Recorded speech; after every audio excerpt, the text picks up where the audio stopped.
Hi hello ನಮಸ್ತೆ ಸ್ನೇಹಿತರೆ, ಎಲ್ರಿಗೂ ಕೂಡ ಮತ್ತೊಮ್ಮೆ ನಿಮ್ಮ ಯೂಟ್ಯೂಬ್ ಚಾನಲ್ಗೆ ಪ್ರೀತಿಯ ಸ್ವಾಗತ. ಎಲ್ಲರೂ ಕೂಡ ನಿನ್ನೆ ನ್ಯೂ ಇಯರ್ ಜೋಶಲ್ಲಿ ಇದ್ರಿ. ಸೊ ನಿನ್ನೆ ನಾನು ಒಂದು ಅಪ್ಡೇಟ್ ಕೂಡ ಕೊಟ್ಟಿದ್ದೆ ನೋಟಿಫಿಕೇಶನ್ ರಿಲೇಟೆಡ್. ಸೊ ಇವತ್ತು ಕೂಡ ಪತ್ರಿಕೆಯಲ್ಲಿ ಅದು ವಿಚಾರ ಬಂದಿದೆ, ನೋಡಿರ್ಬೋದು ಅಂತ ಅನ್ಕೊಳ್ತೀನಿ. ಅದನ್ನ ನೋಡಿ. ಅಂಡ್ ಇನ್ನೊಂದು KA ಇತ್ತೀಚೆಗೆ ಆದಂತ ನೋಟಿಫಿಕೇಶನ್ 708 ವಿವಿಧ ಇಲಾಖೆಗೆ ಮತ್ತು ನಿಗಮ ಮಂಡಳಿಗಳ ನೇಮಕಾತಿಗೆ ಸಂಬಂಧಪಟ್ಟಾಗೆ ಯಾರೆಲ್ಲ ಅಪ್ಲಿಕೇಶನ್ ಹಾಕಿದ್ರೆ ಸೊ ಅವ್ರಿಗೆ ಒಂದು ಮೆಸೇಜ್ ಬಂದಿದೆ. ಕೆಲವರಿಗೆ ಏನು ಅಂತಂದ್ರೆ, ನೀವು ಅಪ್ಲಿಕೇಶನ್ ಅನ್ನ ವೆರಿಫಿಕೇಶನ್ ಮಾಡ್ಕೊಳ್ಳಿ along with your applied post ಅಂತೇಳಿ ಒಂದು ಮೆಸೇಜ್ ಬಂದಿದೆ. ಸೊ ನಾರ್ಮಲ್ ಅದನ್ನು ನಿಮ್ಗೆ ಸ್ಕ್ರೀನ್ ಮೇಲೆ ತೋರಿಸ್ತಾ ಇದ್ದೀನಿ.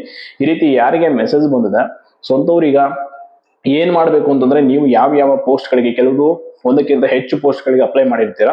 ಸೊ ಅದು ಕರೆಕ್ಟ್ ಇದೆಯಾ ಇಲ್ವಾ ಅಂತೇಳಿ ಒಂದ್ಸಲ ವೆರಿಫೈ ಮಾಡ್ಕೊಳ್ಳಿ. ಅಂಡ್ ಅಪ್ಲಿಕೇಶನ್ ಏನಾದ್ರು ಮೈನರ್ ಕೆಲವೊಂದು ಮಿಸ್ಟೇಕ್ಸ್ ಇರುತ್ತೆ, ಡೇಟ್ ಆಫ್ ಬರ್ತ್, ಅಪ್ಲಿಕೇಶನ್ ಸಂಬಂಧಪಟ್ಟಾಗ ನಿಮ್ಮ ನೇಮ್ ಏನಾದ್ರು ಮಿಸ್ಟೇಕ್ಸ್ ಇದೆ ಅದನ್ನ ಕೂಡ ಕರೆಕ್ಟ್ ಆಗಿ ನೋಡ್ಕೊಳ್ಬಹುದು. ಅದಕ್ಕೆ ಈ ಮೆಸೇಜ್ ಬಂದಿದೆ. ಬಂದಿಲ್ಲದೆ ಇದ್ದವ್ರು ಏನು ಸಮಸ್ಯೆ ಆಗಲ್ಲ, ಬಂದಂತವ್ರು ದಯವಿಟ್ಟು ಅದನ್ನ ಚೆಕ್ ಮಾಡ್ಕೊಳ್ಳಿ ವೆಬ್ಸೈಟ್ಗೆ ಹೋಗಿ.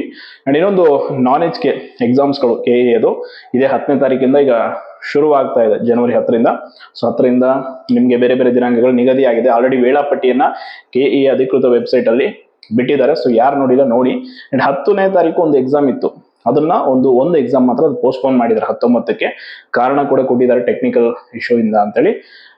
ಈಗ ಆಲ್ ಟಿಕೆಟ್ ಯಾವಾಗ ಬರುತ್ತೆ ನಾನ್-HK ಅಂತೆಲ್ಲ ಕೇಳ್ತಾ ಇದ್ರಿ. ಸೊ ಒಂದು 2-3 ದಿನಗಳಲ್ಲಿ ಹಾಲ್ ಟಿಕೆಟ್ ರಿಲೀಸ್ ಮಾಡ್ತಾರೆ KA ಅವ್ರಿಗೆ. ಆಲ್ರೆಡಿ ಹಿಂದೆನೆ ಹೇಳಿದ್ರು, ನಾವು ಹಾಲ್ ಟಿಕೆಟ್ ಅನ್ನ ಸದ್ಯದಲ್ಲಿ ಬಿಡುಗಡೆ ಮಾಡ್ತೀವಿ ಅಂತೇಳಿ ಬಿಡ್ತಾರೆ. ಅಂಡ್ ನೋಡಿ ಇನ್ನೊಂದು ಈ ನೋಟಿಫಿಕೇಶನ್ ವಿಚಾರ ಅಂತ ಬಂದಾಗ, ನಾನು ಏನೇ ಮಾಹಿತಿ ಹೇಳಿದಾಗ ಕೂಡ ಕೆಲವರಿಗೆ ಒಂದು ವಿಚಾರದಲ್ಲಿ ಇನ್ನಷ್ಟು ಕ್ಲಾರಿಫಿಕೇಶನ್ ಬೇಕಿರುತ್ತೆ. ಕೆಲವರು ಹೆಂಗೆ ಅಂತಂದ್ರೆ, ಶಂಕದಿಂದ ಬಂದ್ರೆ ಮಾತ್ರ ತೀರ್ಥ ಅನ್ನೋ ರೀತಿ ಇರ್ತಾರೆ. ಅವ್ರ ಮನಸ್ಥಿತಿಯನ್ನ ನಾವು ಬದಲಾಯಿಸಕ್ಕಾಗಲ್ಲ. ಅಂಡ್ ಕೆಲವರು ತಾವು ಉದ್ಧಾರ ಆಗಲ್ಲ, ಬೇರೆಯವ್ರನ್ನ ಉದ್ಧಾರ ಆಗೋದಕ್ಕೆ ಬಿಡೋದಿಲ್ಲ. ಬರೀ 2027 28 ಬಾಯಿಗೆ ಬಂದಲ್ಲಿ ಕಮೆಂಟ್ ಹಾಕೊಂಡು ಈಗ ನೋಟಿಫಿಕೇಶನ್ ಬಿಟ್ಟ ತಕ್ಷಣ ಅವ್ರ ಯೋಗ್ಯತೆಗೆ ಯಾರು ಮಾಡ್ಕೊಳ್ಳೋ ಹಂತದಲ್ಲಿ ಇರಲ್ಲ. ಈಗ ಇನ್ನೊಂದು ವಿಷಯ ಹೇಳ್ತೀನಿ. ಮೊನ್ನೆ ನನಗೊಬ್ರು ಶಿಕ್ಷಕರು ಹೇಳಿದಂತ ಮಾತು ಏನು ಅಂತಂದ್ರೆ, ಈಗ ನೋಟಿಫಿಕೇಶನ್ ಬಿಟ್ಟ ತಕ್ಷಣ ಎಲ್ರಿಗೂ ಹುದ್ದೆ ಸಿಗ್ಬಿಡುತ್ತಾ? ಯಾರು ಹಾನೆಸ್ಟ್ ಆಗಿ ಪ್ರಯತ್ನ ಪಟ್ಟಿರ್ತಾರೆ, ಕರೆಕ್ಟ್ ಆಗಿ ಡೆಡಿಕೇಶನ್ ಇಂದ ಓದಿರ್ತಾರೆ, ಅವ್ರಿಗೆ ಜಾಬ್ ಆಗುತ್ತೆ. ಸೊ ಉಳಿದಂತವ್ರು ಸುಮ್ಮನೆ ಲಿಸ್ಟ್ ಇಂದ ಅವರು ಹೊರಗುಳಿತಾರೆ. ಇಲ್ಲ ಅಂತಂದ್ರೆ ಇದೇ ರೀತಿ ಟೈಮ್ ಪಾಸ್ ಮಾಡ್ಕೊಂಡು ಕಡೆಗೆ ನಾಳೆ ರಿಗ್ರೆಟ್ ಮಾಡ್ಕೊಳ್ತಾರೆ, ನಾವು ಹಂಗಾಯ್ತು ಹಿಂಗಾಯ್ತು. ಸೊ ಅದಕ್ಕೆ ಹೇಳ್ತಾ ಇರೋದು, ಅಂಥವ್ರು ಏನೇ ಮಾತಾಡಿದ್ರು ತಲೆ ಕೆಡಿಸ್ಕೊಳ್ಬೇಡಿ. ಯಾರಿಗೆ ಸೀರಿಯಸ್ನೆಸ್ ಇದೆ, ಓದೋ ವಿಚಾರದಲ್ಲಿ ಕರೆಕ್ಟ್ ಆಗಿದ್ದೀರಾ, ನೀವು ನಿಮ್ಮ ಪ್ರಿಪರೇಷನ್ ಅನ್ನ ಹಾನೆಸ್ಟ್ ಆಗಿ ಮಾಡಿ.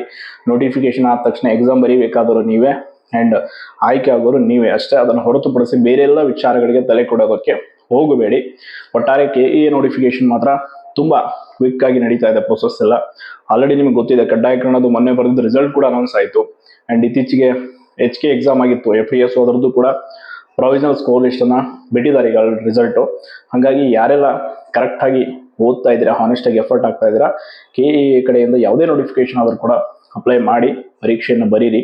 ಯಾಕೆ ಅಂತಂದ್ರೆ ಅತ್ಯಂತ ಕಡಿಮೆ ಸಮಯದಲ್ಲೇ ಹೋಲ್ ಪ್ರೊಸೆಸ್ ಅನ್ನ ತುಂಬಾ ಫೇರ್ ಆಗಿ ಮುಗಿಸ್ಕೊಡ್ತಾರೆ, ಅದು ಒಂದು ರೀಸನ್. ಅಂಡ್ KPSC ರೀತಿ ನೀವು ಈಗ ಕಾಯ್ತಾ ಇದೀವಲ್ಲ PDO ರಿಸಲ್ಟ್ಗೆ, ಈ ರೀತಿ ಕಾಯುವಂತ ಅವಶ್ಯಕತೆ KA ಅಲ್ಲಿ ಇಲ್ಲ. ಅವರು ಪರೀಕ್ಷೆ ನಡೆಸೋ ವಿಚಾರದಲ್ಲಿ ಬದ್ಧರಾಗಿ ಏನ್ ಮಾಡ್ಬೇಕು ಮಾಡ್ತಾರೆ ಪ್ರೊಸೆಸ್ನ. ಬಟ್ ನೆಕ್ಸ್ಟ್ ಏನಿದೆ ಸಂಬಂಧಪಟ್ಟ ಇಲಾಖೆಗಳು ನಿಗಮ ಮಂಡಳಿಗೆ ಹೋದಾಗ ಅಲ್ಲಿ ಸ್ವಲ್ಪ ತಡ ಆಗ್ಬೋದೇ ಹೊರತು ಬೇರೆ ಏನು ಸಮಸ್ಯೆ ಇಲ್ಲ. ಒಟ್ಟಾರೆ KA hall ticket and SMS related ಒಂದು ಕ್ಲಾರಿಫಿಕೇಶನ್ ತುಂಬಾ ಜನ ಕಮೆಂಟ್ ಅಲ್ಲಿ ಕೇಳಿದ್ರಿ. ಸೊ ಅದಕ್ಕೆ ಒಂದು ಮಾಹಿತಿಯನ್ನು ನೀಡಿದ್ದೀನಿ. ಇನ್ನೂ ಏನಾದರೂ ಡೌಟ್ಸ್ ಇದ್ರೆ ದಯವಿಟ್ಟು ಕಮೆಂಟ್ ಮಾಡಿ ಅಂತ ಹೇಳ್ತಾ ಧನ್ಯವಾದ.